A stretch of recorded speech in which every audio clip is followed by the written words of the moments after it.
The 5 most amazing moves of Mikhail Tal, one of my favorite ever players, probably my favorite player of all time. This guy was an absolute genius.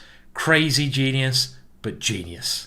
Remember to like and subscribe to this channel and take your pick of what move of his you like the best. Leave your comments below. Let's move straight into the action. This first example was Tal playing with the white pieces against Hans Joachim Hecht. And Hans now played b5. Most normal human beings, which Tal certainly wasn't, he was a blooming genius, would think, oh, my queen's attacked, let's move the queen.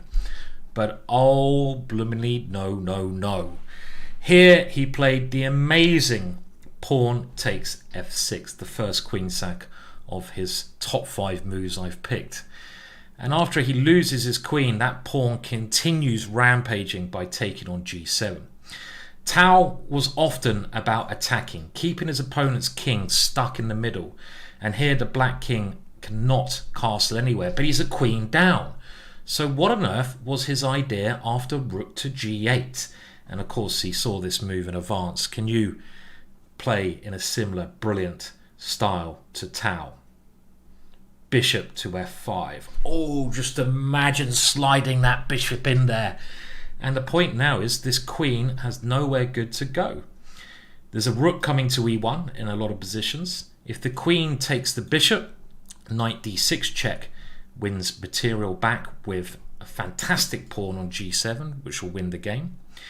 And after bishop f5, what else can be played? Well, if queen takes c4, that king is now stuck with nowhere to run. And we just play rook to e1. And the king is dead. Try as you like. You can try defending, but it's not going to work. I'll let you guys work that out. The game continued. Knight takes h4, but after bishop takes e6, bishop a6, knight d6 check, Tal managed to keep his positional advantage, because if you look at black's pawns, they look horrendous. He's got his material back and he went on to win. Typical Tal. Who needs a queen when you're a genius? Let's move on to example number 2. Well, this is a famous example of Tal's against Smyslov. Tal with the white pieces. Tal was incredibly strong at attacking. You could say the strongest ever. And Smyslov at the time was one of the best players, if not the best player in the world. And here comes along Tal playing in a very flamboyant manner, which was just his style. Knight to f6 from Smyslov. What did Tal now play? Can you see it? I'll give you a clue. If you're not struggling to find Tal's move, just get your queen and try to give it up. You know, this is it. Have the queen, Mr. Smyslov. Queen takes f7. And this combines elements of trying to attack on the back rank with maybe even a little smothered mate, if you know that little trick. The point is this queen could not be captured because now the back rank is too weak, and you could end up getting in a beautiful checkmate like this with the black pieces. So what else can black play? The threat is just queen takes rook. He tries queen to a1. At least now the rook is blocked, and after a couple more moves things clarify quite quickly, and Tal, through the use of this very clever tactic, has the extra exchange, and he goes on to convert this in brilliant style. Remember, just give up your queens for the next example, or am I tricking you? This third example, a little bit easier. Just remember, try to get rid of that queen, and also have some points of trying to checkmate your opponent's king. That is, after all, the end of the game and the aim of the game. What is the move for white here? Remember, pause if you need to. Knight takes d4. His opponent was unnamed here, probably from a simultaneous display, but you can see this kind of simple idea of opening the rook towards f7. I know it's easy, but hey ho, come on, just think about the beginners out there. We've got to give them something to, you know, have a little go at, you know, a bit of broad diversity. And the point, of course, if black captures the queen, rook takes f7 is checkmate. That black king in a very amusing net with the rook and knight. The game continued, knight takes e5, and how do we follow the tactic through? The knight is the only piece defending checkmate, so we try to divert that knight away with queen takes g4, at the same time winning a piece, and if the knight takes, it will be checkmate. Tal has gained a clearly winning position there. Mikhail Tal playing white against Boris Gulko, who went on to become world blitz champion and extremely strong grandmaster in his own right. It's Tal to play. His queen is being attacked. You getting a kind of general theme here? A general trend? Does he move the queen? Does he? Hell. Rook takes g7. And this is a stunning idea. You're just trying to rip the protection of the black king away. This bishop, such a strong piece. We have another white rook that can come into the attack. And after this stunning move, black is helpless. Gulko tried taking the queen on e5. There's nothing better there. If king takes rook, we can bring our rook in check. And now the nice simple move, queen g3.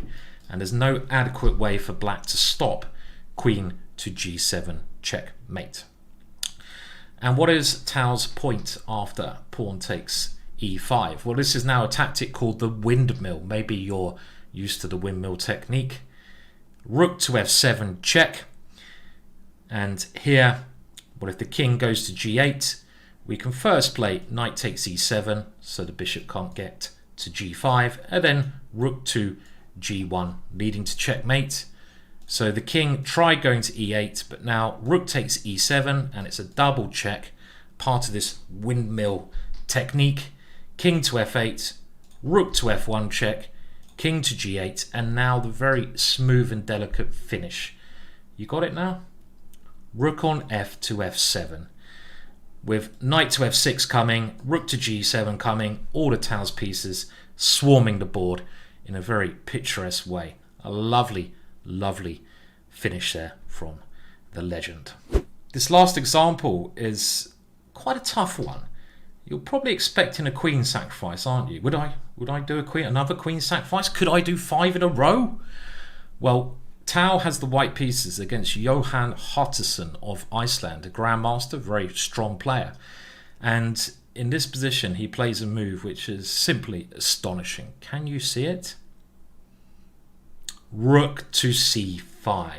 You were expecting a queen sack? I disappoint sometimes.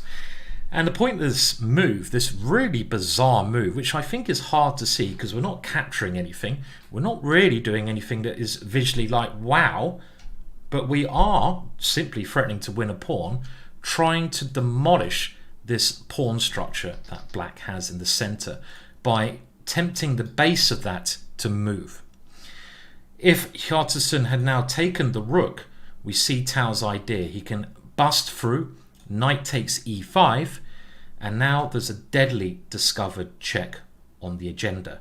This knight is threatening to take or move to d7. For example, bishop takes c6, the knight goes to d7, check, we win the queen next move.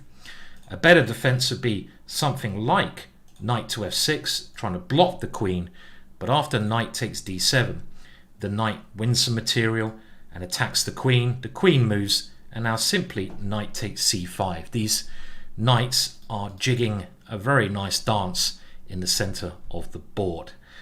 Hjartarson could have got the queens off. This didn't occur, it was a variation, but now with white playing something like knight d4, his strong central pass pawns and the fact that he's going to win another pawn give him a winning position.